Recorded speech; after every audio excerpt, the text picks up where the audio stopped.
سلام دوستان، خیلی خوش اومدین به کانال من.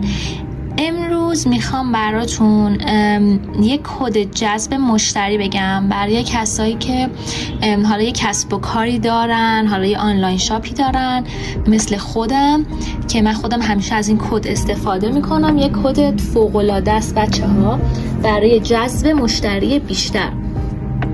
یعنی این کد در کنار کسب و کارتون باعث میشه که شما مشتری های جدیدی به دست بیارین و خب یا مشتری های قدیمیتون بیان دوباره از شما خرید بکنن. خب برای این کد جذب مشتری، خب اول من یه چیز در مورد کدها بهتون بگم بچه‌ها. شما روزی بیشتر از 3 تا نباید کدی رو بخونید، یعنی شما در روز 3 تا کد مجاز هستید که استفاده بکنید. 3 تا کد، هیچ 2 تا کدی نباید شبیه هم باشن. یعنی شما نمیتونید که 2 تا کد جذب مشتری رو بخونید. میتونید مثلا یه دونه کد جذب مشتری رو استفاده کنین، یه دونه کد مثلا جذب خونه دلخواه، یه دونه هم کد جذب عشق. نمیتونید مثلا کد مشتری بیشتر و کد درآمد بیشتر اینطوری نمیتونید استفاده بکنید. باید موضوع کدها از هم متفاوت باشه. و مهمترین چیز در مورد کدها اینه که بچه‌ها یک قانونی هست کلا در کائنات به اسم قانون رها کردن. شما این کدها رو 7 روز میخونید و بعد رها میکنید، بسته به نوع کد داره. این کدی که میخوام الان بهتون میگم یک کد 7 روز است.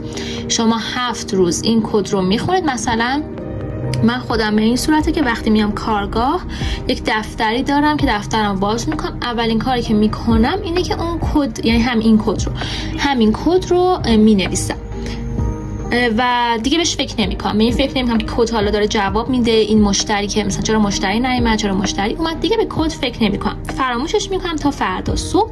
دوباره فردا مینویسم. مدت 7 روز این کارو میکنم. روز 8م دیگه اون کد رو استفاده نمیکنم و دوباره از مثلا شنبهش، دوباره مثلا حالا از روز بعدش، یعنی یک روز، یعنی بعد 7 روز یک روز فاصله میدیم که میشه روز 8م. روز 8م کد رو نمیخونیم و در واقع روز 9م دوباره کد رو میخونیم که یعنی از اول شروع میکنیم مثلا 7 روز این کار انجام میدیم. خب حالا کد جذب مشتری امروز ما چیه؟ یک کد فوق العاده است بچه‌ها. یعنی من خودم خیلی از کدها استفاده میکنم. این کد یکی از کداییه که من شخصا خیلی بهش علاقه دارم، به خاطر اینکه مشتریای خیلی زیادی برای من همیشه میاره. بچه‌ها من همینجوری که من می‌نویسم شما همینطوری باید بنویسید. اینکه انگلیسی بنویسید یا فارسی بنویسید هیچ فرقی نداره، ولی حتما باید بنویسید. نمیشه که بخونید، چون که انرژی نوشتن با خوندن خیلی متفاوته. اعداد تک به تک مثل من الان همون کاری که من در واقع میکنم، از چپ به راست می‌نویسید. خب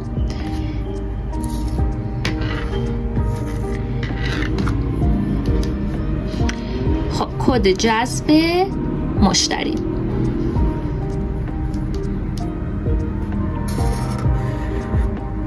8 2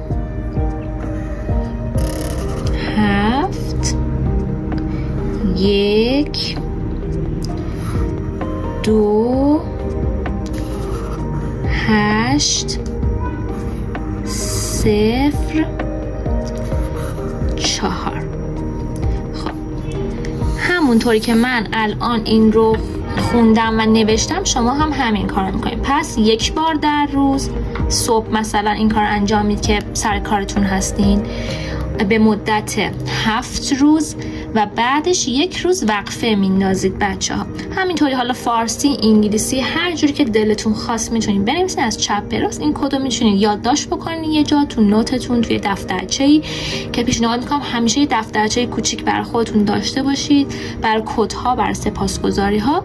و اینکه بیشتر از 3 تا کد در روز استفاده نکنید و هیچ 3 تا کدی هم نباید مثل هم باشه.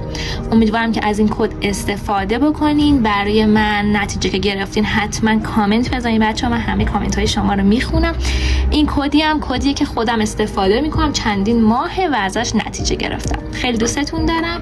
ممنون میشم که کانال منو سابسکرایب بکنید اگه تا حالا این کارو نکردید، ویدیومو لایک کنید و برام کامنت بذارید، حتی یه قلب کوچولو برای من انرژیه. مرسی.